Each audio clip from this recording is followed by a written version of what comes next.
चरित्र नहीं है तभी तो पॉलिटिक्स कैसी रही हमारे देश में। प्रधानमंत्री पहले भी बहुत आए, लेकिन क्या ऐसे चरित्र का कोई आया? माननीय कैलाश खेर जी से बस इतना कहना चाहूंगा, कोई आपको दूध पिलाए पी लो, पानी पिलाए पी लो, कोल्ड ड्रिंक पिलाए पी लो, पोता मत पियो किसी का। मानता हूँ बॉलीवुड में कोई आपको पूछ नहीं रहा, तो आप सोच रहे हो इस तरह की बातें करके मैं नेता बन जाऊंगा। थोड़ी समझदारी वाली बातें किया कीजिए, क्योंकि आपको बहुत सारे लोग जानते हैं, सुनते हैं, क्या असर पड़ेगा उनपे।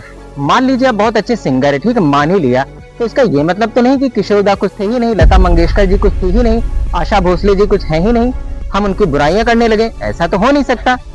देश के पहले प्रधानमंत्री जवाहरलाल नेहरू मॉडर्न इंडिया का आर्किटेक्ट कहा जाता है उन्हें, देश का आर्किटेक्ट। इसका मतलब समझ पा रहे हो, या इतने भी पढ़े लिखे नहीं हो। 1947 में जब इंडिया आजाद हुआ तो ये देश एकदम गरीब, बिखरा हुआ और कमजोर था। ब्रिटिशर्स ने इंडस्ट्रीज तो लगाई ही नहीं, एग्रीकल्चर आउटडेटेड था और भुखमरी एक आम बात थी। ऐसे हाल में अगर इंडिया को मॉडर्न बनाना था तो कोई बहुत बड़ा विजन चाहिए था, और ये विजन दिया नेहरू जी ने। नेहरू जी ने एक यूनिक रास्ता अपनाया, कैपिटलिज्म प्लस सोशलिज्म का मिक्स। ये भी नहीं समझे होगे, है कि नहीं? चलो बताता हूँ। मतलब उन्होंने ये फैसला किया कि जो बहुत बड़े बड़े इंडस्ट्रीज, एनर्जी, स्टील, ऑयल जैसे सेक्टर्स हैं, उन्हें सरकार चलाएगी और बाकी बिजनेसेस लोग अपने लेवल पर चला सकते हैं। मान लो देश को जैसे ट्रेन बनानी है, तो प्राइवेट कंपनीज के पास तो इतने पैसे थे नहीं, ना ही कोई टेक्नोलॉजी, तो स्टील प्लांट्स गवर्नमेंट ने रशिया और जर्मनी की मदद से बनवाए। रिजल्ट, इंडिया खुद स्टील बनाने लगा। अदरवाइज हमें सब कुछ इंपोर्ट करना पड़ता। इंपोर्ट तो समझते ही होगे, मतलब चीजें जब विदेशों से मंगाई जाती हैं उसे इंपोर्ट कहते हैं, ठीक है। इसके बाद उन्होंने 5 ईयर प्लान्स शुरू किए। नेहरू ने कहा बिना रोड मैप के देश नहीं चल सकता। फर्स्ट प्लान 1951 से 56 तक एग्रीकल्चर पर जोर। भाखड़ा नागल डैम जब ये बना तो लाखों खेतों में पानी पहुंचा और बिजली भी मिलने लगी। सेकंड प्लान 56 से 61 heavy industries, Bhilai steel plant बना तो लोगों ने पहली बार इतने बड़े स्केल पर काम देखा। गांव से लोग रोजगार के लिए शहर आए। इसके अलावा IITs, IIMs बनाए ताकि इंडिया में इंजीनियर्स और मैनेजर्स बन सके। आज माइक्रोसॉफ्ट के CEO सत्या नडेला और गूगल के CEO सुंदर पिचाई IIT से ही निकले हैं। ये बीज नेहरू जी ने बोए थे। इसके बाद इसरो और एटॉमिक एनर्जी की नींव रखी। नेहरू जी के बाद देश के प्रधानमंत्री बने लाल बहादुर शास्त्री जी, जो कि 64 से 66 तक देश के प्रधानमंत्री रहे। जब पाकिस्तान ने हमला किया तो शास्त्री जी ने एक नारा दिया, जय जवान जय किसान। मतलब जवान सीमा की रक्षा करेंगे और किसान खेतों में अन्न उगाएंगे, दोनों की इज्जत मिलनी चाहिए। ये नारा जितना सिंपल था उतना ही पावरफुल भी। इस नारे से हर इंडियन में एनर्जी भर गई। शास्त्री जी ने हाई यील्ड सीड्स, फर्टिलाइजर्स और ट्रैक्टर्स को प्रमोट किया। पंजाब और हरियाणा के किसानों ने पहली बार रिकॉर्ड तोड़ गेहूं पैदा किया। रिजल्ट, धीरे धीरे इंडिया फूड सेल्फ सफिशिएंट बनने लगा। उन्होंने अमूल डेयरी को सपोर्ट किया। आज इंडिया दुनिया का सबसे बड़ा दूध उत्पादक देश है और ये शुरुआत शास्त्री जी ने ही की थी। पहले गांवों में बच्चों को दूध नहीं मिल पाता था, ठीक है, आज हर घर में सुबह सुबह दूध वाला आ जाता है। ये बदलाव व्हाइट रेवोल्यूशन से आया। उनका कार्यकाल छोटा था, लेकिन उन्होंने इंडिया को भूख और डर से बाहर निकाला। इसके बाद देश की बागडोर जनता ने इंदिरा गांधी जी को पकड़ाई, जो देश की पहली महिला प्रधानमंत्री बनी। इंदिरा गांधी को आयरन लेडी कहा जाता है, लेकिन क्यों? क्योंकि वो टफ डिसीजंस लेने से नहीं डरती थी। पहले जितने भी बैंक थे वो सब अमीर लोगों के कंट्रोल में थे। गरीब किसान लोन लेने जाते तो उन्हें गेट से ही भगा दिया जाता था। इंदिरा गांधी ने एक बोल्ड स्टेप लिया, 14 बड़े बैंकों का नेशनलाइजेशन। जैसे मोदी जी सरकारी संस्था को प्राइवेट कर रहे हैं, वैसे ही इंदिरा गांधी जी ने प्राइवेट बैंकों को सरकारी किया था। रिजल्ट, किसान और छोटे व्यापारी आसानी से लोन्स लेने लगे। इसके अलावा 1971 का युद्ध तो याद ही होगा। इंदिरा गांधी ने पाकिस्तान को हराकर उसके टुकड़े करके बांग्लादेश बनाया। 90,000 पाकिस्तानी सैनिकों ने इंडियन आर्मी के सामने सरेंडर किया। कितना गर्व का पल रहा होगा। इसके अलावा Pokhran nuclear test 1974, India officially nuclear power बना। अमेरिका और बाकी कंट्रीज शॉक में आ गई। How could India do this? Punjab और हरियाणा में प्रोडक्टिविटी इतनी बढ़ी कि FCI यानी फूड कॉर्पोरेशन ऑफ इंडिया ने सरप्लस अनाज खरीदना शुरू किया। लेकिन इमरजेंसी के बाद लोगों ने इंदिरा जी को गद्दी से उतारकर फेंक दिया और देश की बागडोर संभाली मोरारजी देसाई ने। आजादी के बाद ये पहली बार था जब कांग्रेस के अलावा किसी दूसरी पार्टी का कोई प्रधानमंत्री बना था। उन्होंने LIC, RBI और दूसरे इंस्टीट्यूशंस को आजाद किया। मतलब ये कि अब सरकार सीधे इनसे पैसा नहीं खींच सकती थी। या अपनी मर्जी नहीं चला सकती थी। आज हम जिस रिजर्व बैंक ऑफ इंडिया की आजादी की बात करते हैं, उसकी नींव उसी दौर में पड़ी। उन्होंने अमेरिका से अपने रिश्ते सुधारे, चीन से भी बातचीत शुरू की, यानी भारत की विदेश नीति थोड़ी नॉन अलाइंड हो गई, सिर्फ एक देश पर निर्भर नहीं रही। अब दिक्कत ये थी कि जनता पार्टी कई दलों का मिला जुला गठबंधन थी। किसी को नेता पसंद नहीं, किसी को मंत्री पसंद नहीं, झगड़े बढ़ते गए और सिर्फ 2 साल में ही सरकार गिर गई और जनता ने एक बार फिर से इंदिरा गांधी को गद्दी पे बिठा दिया। लेकिन 1984 में इंदिरा गांधी की हत्या हो गई। उसके बाद उनके बेटे राजीव गांधी प्रधानमंत्री बने। सोचिए, महज 40 साल की उम्र में प्रधानमंत्री, वो सबसे कम उम्र के प्रधानमंत्री थे। राजीव गांधी समझते थे कि आने वाला समय टेक्नोलॉजी का है। उस दौर में लोगों को कंप्यूटर से डर लगता था, लेकिन राजीव गांधी ने साफ कहा, कंप्यूटर और दूरसंचार यानी टेलीकॉम भारत का फ्यूचर है। लेकिन उस समय भारतीय जनता पार्टी के नेताओं ने बैलों से संसद का घेराव किया, क्योंकि वो नहीं चाहते थे कि भारत में कंप्यूटर आए। इसका बुरा प्रभाव पड़ सकता है अपने देश पर। राजीव गांधी के कारण गांव-गांव में एसटीडी बूथ और पीसीओ खुले। पहले जहां चिट्ठी भेजने में हफ्तों लग जाया करते थे, अब गांव का इंसान शहर में बैठे अपने रिश्तेदार से फोन पर बात कर सकता था। इससे पहले चिट्ठी के अलावा कोई दूसरा रास्ता नहीं था लोगों या अपनों तक अपनी बात पहुंचाने का। इसके अलावा इंफोसिस, विप्रो जैसी आईटी कंपनीज को बढ़ावा मिला। आज भारत आईटी और सॉफ्टवेयर में दुनिया का नेता है, तो उसकी जड़ें उसी समय पड़ी जब राजीव गांधी प्रधानमंत्री थे। इसके अलावा राजीव गांधी ने नवोदय विद्यालय स्कूल्स की शुरुआत की। इसका मकसद था गांव और छोटे कस्बों के बच्चों को भी उतनी ही अच्छी पढ़ाई मिले जितनी बड़े शहरों के बच्चों को मिलती थी। साथ ही उन्होंने साक्षरता मिशन यानी लिटरेसी कैंपेन चलाया, ताकि ज्यादा से ज्यादा लोग पढ़ना लिखना सीखें, इंस्पायर्ड हों। इसके अलावा राजीव गांधी ने कहा, लोकतंत्र सिर्फ दिल्ली और राज्य की राजधानियों तक सीमित नहीं रहनी चाहिए, इसको गांव तक ले जाना चाहिए। इसलिए उन्होंने पंचायती राज का ढांचा तैयार किया, ताकि गांव का सरपंच और पंचायत को भी असली ताकत मिले। लोग उन्हें आज भी कहते हैं father of IT and telecom revolution in India, क्योंकि अगर उन्होंने ये कदम ना उठाए होते तो शायद भारत आज आईटी का ग्लोबल हब न बन पाता। 1989 में वीपी सिंह प्रधानमंत्री बने।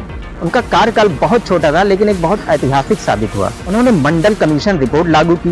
ये उनके जीवन का सबसे बड़ा फैसला था, क्योंकि इसमें तय हुआ कि ओबीसी को भी सरकारी नौकरियों और शिक्षा में आरक्षण यानी रिजर्वेशन मिलेगा। इससे लाखों गरीब और पिछड़े परिवारों के बच्चों को मौका मिला।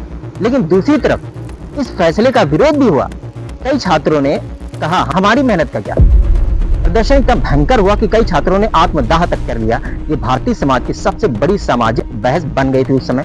इसके बाद देश के प्रधानमंत्री बने पीवी नरसिम्हा राव। साल था 1991। भारत की अर्थव्यवस्था इतिहास की सबसे बड़ी मुसीबत में फंसी हुई थी। देश के पास सिर्फ 2 हफ्ते का ही विदेशी मुद्रा रिजर्व बचा था। मतलब अगर 15 दिन के अंदर कोई भी जरूरी सामान बाहर से मंगाना होता तो पैसे ही नहीं थे।